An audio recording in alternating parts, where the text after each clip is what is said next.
বিশ্বের সবচেয়ে দামি আর শক্তিশালী রণতরী ইউএসএস জেরাল্ড আর ফোর্ড সাগরে ভাসছে ইরানকে শায়েস্তা করার উদ্দেশ্যে।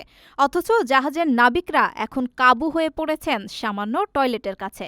অবস্থা এমন হয়ে দাঁড়িয়েছে যে যুদ্ধের ময়দানে শত্রুর মোকাবেলা করার চেয়ে প্রকৃতির ডাক মোকাবেলা করাই তাদের জন্য এখন বড় চ্যালেঞ্জ হয়ে দাঁড়িয়েছে।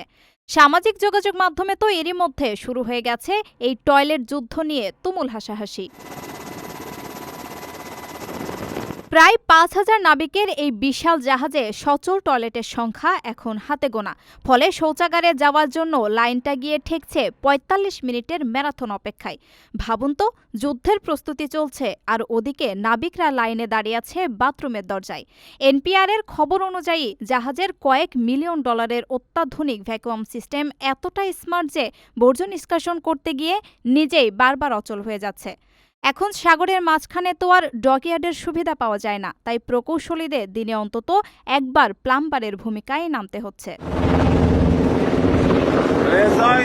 ওদিকে জাহাজের ক্যাপ্টেন ডেভিড ইস্কারোসির কপালটাও মন্দ। ভেবেছিলেন মিশনে ইতি টেনে বাড়ি ফিরে গিয়ে বাগানের বেড়া মেরামত করবেন, অথচ এখন তাকে আটকা পড়ে থাকতে হচ্ছে জাহাজের পাইপ মেরামতের তদারকিতে।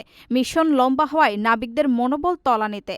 আর নেটিজেনরা বলছেন, বিশ্বজয়ের স্বপ্ন দেখা এই রণতরী এখন আক্ষরিক অর্থেই পানিবন্দী, তবে সেটা সাগরের পানিতে নয়, বরং টয়লেটের জলেই।